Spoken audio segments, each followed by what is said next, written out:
everybody, Dr. Neil Wensink here from Superior Spine Care. Today we're sitting down to talk with our acupuncturist, Dr. Chester Dickerson.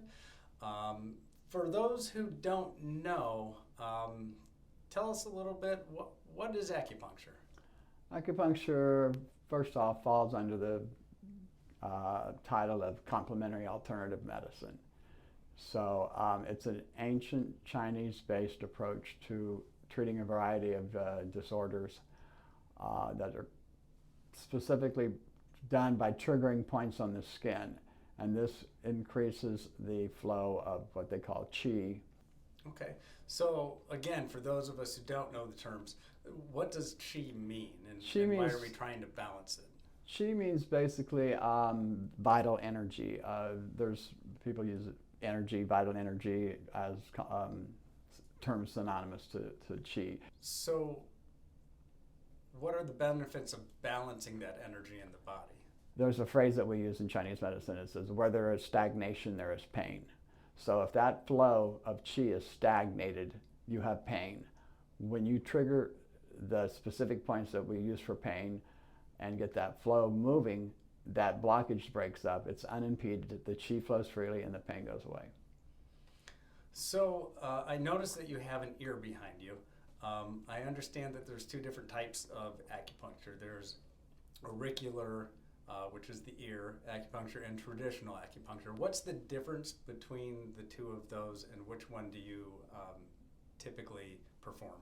I was trained doing traditional Chinese medicine, which does body points, and there's 360 body points, and it's yin-yang related. However, in 1957, someone just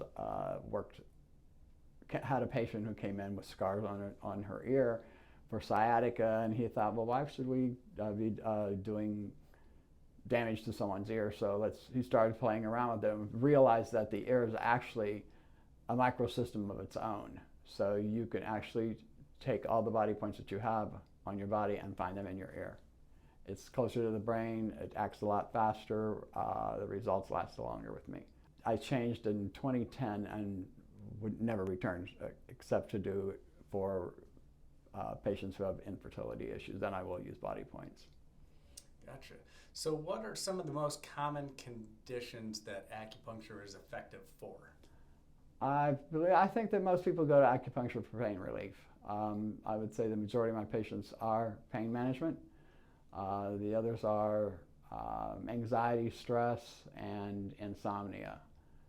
Those are probably the three main reasons that people come in. Or people come in, like I've done some work with the VA where people come in for pain management and they will go off their pain meds. Excellent. What do patients traditionally feel after a treatment? Relaxation.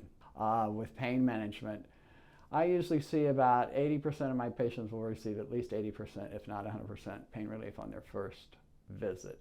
However, I have to add that acupuncture is cumulative, so the more you have it, the less you have to have it, and it's like changing your oil every 3,000 miles. So tell me about the sessions. How much are the sessions? How long did they last?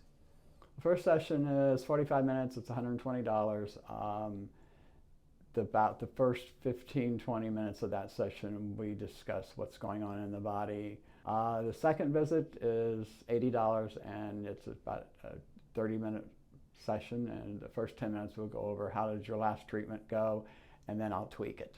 I'll add a different point, I'll take out a certain point, I'll use the same point always. It just depends on how they reacted from the prior treatment. All right. And tell us, what are some success stories that you've had? One of them that comes to my mind is I had a patient when I worked in New Mexico who had problems with his back. He had a cervical stenosis, the closure of the cervical spine. He had a herniated disc in his lumbar spine, and he had some bulging in some of his discs on the thoracic spine.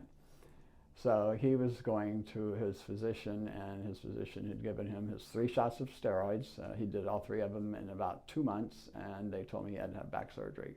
I put 1 needle in his ear, and he looked at me like he didn't feel anything. He goes, no, I don't feel anything. So what do you mean you're not feeling anything? He says, I don't have any pain, period. It's all gone. And he'd had this pain for 30 years. Wow. And so I got him up on the table, and his wife left, and as soon as I went back in there, he said to me, he said, you know what? I'm going to ask my wife something I haven't asked her in 30 years. And I said, hey, what's that? He said, I'm going to ask her to go dance. And he hasn't had pain in probably about 10 years. Wow. Since then, and he's had to have no back surgery. That's pretty incredible. Well, Chester, thanks for sharing that with us today and answering our questions. And if our patients have any additional questions, they can always reach out to the office, and we'll try to answer those for you. Thanks a lot. Absolutely. Thank you.